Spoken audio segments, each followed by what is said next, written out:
Hey guys, this is Shane and welcome to my Curator of the Lost channel. Today, I'm going to talk about what is a box reducer or box resizer, one of these devices, how to use it, and why you would even want to think about using this thing. So it is a useful tool for your shipping, whether that's books or anything. It really can save you a lot of money, especially if you're doing any priority shipping. But even on the book front, it's very useful. It can save money on your overall shipping and packaging costs. So, hey, before I jump in, I want to say thank you. Thank you for the channel support, longtime subscribers and people that have been on this journey for a while. It's much appreciated, all that continued support. And for new viewers, if you're just looking at it, hey, subscribe. Keep coming back and keep doing this and see what happens. So, with that, let's jump in. So, what is a box reducer? Okay, it is this tool. And if you look at it, it's basically got a scale, this little lip, and then it's got a little serrated wheel here that you can use to make perforations on boxes. And just the top level explanation of what it is you set it on some box, you set a depth, and you can run it around the inside of the box. And this little wheel cuts a perforation so that you can then cut the sides and fold them down, okay? Making your box depth smaller. So for example, this box was originally, this is what I'm gonna do a demo on, it was originally 6 inches deep, and I perforated it, and so then when it perforates, it folds down to this really nice, like 3-inch box, okay?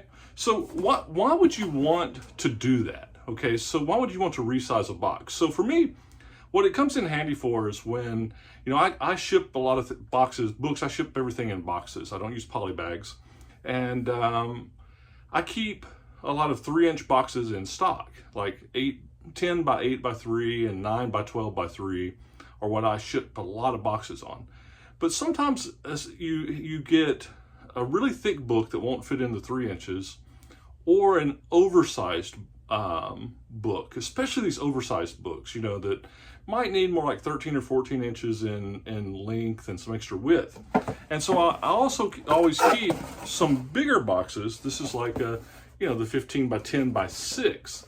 I keep some 6 and 8 inch boxes to ship bigger items and sets. But if you've got one book that needs the length and width measurements, but then you got all this extra depth measurements, this depth to go in it.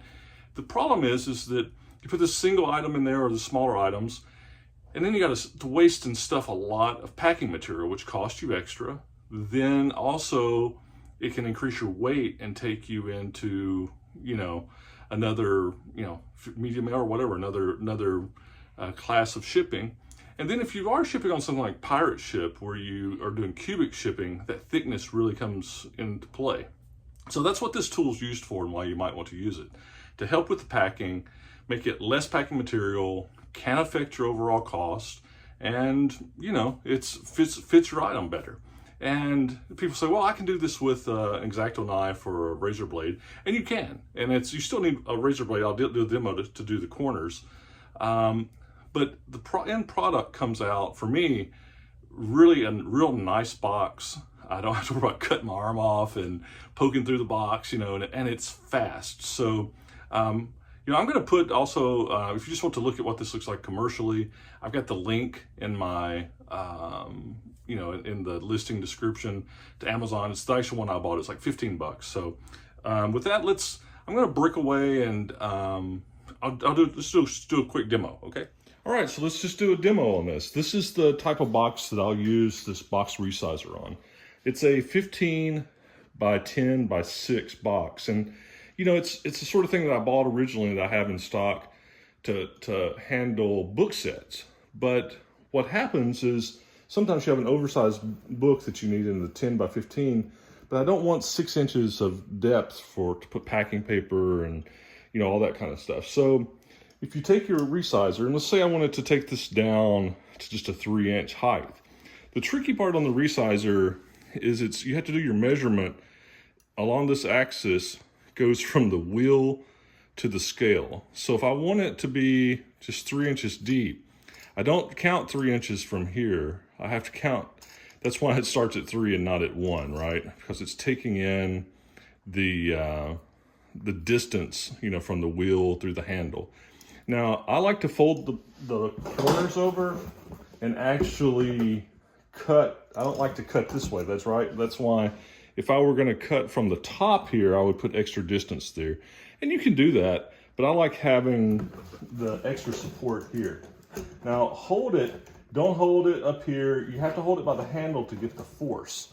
And when you do that, you basically just run it along the edge like this. And I like while I've got it there, just to do it a couple times. And you can see I'll do it here. Okay. Then you just turn it. That little wheel just takes care of business, you know. And the last side. You can kind of tell from the sound when you're getting kind of the perforations, right? So then you do have to have your, you know, X-Acto knife, but it's a lot safer because you're just cutting the corners now. So you can see where I've got the, maybe you can see, it's hard to see in the lighting, where there's the perforation. So I'm gonna just cut down to that perforation. Now watch, just cut it right to there. Just do that on all the sides.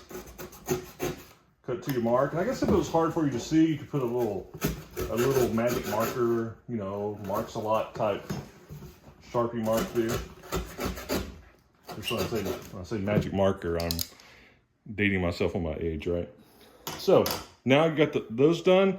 So when you get ready to, you know, you put your books in, and now the perforations, look, it just goes straight down, nice and nice. Folds perfect, okay?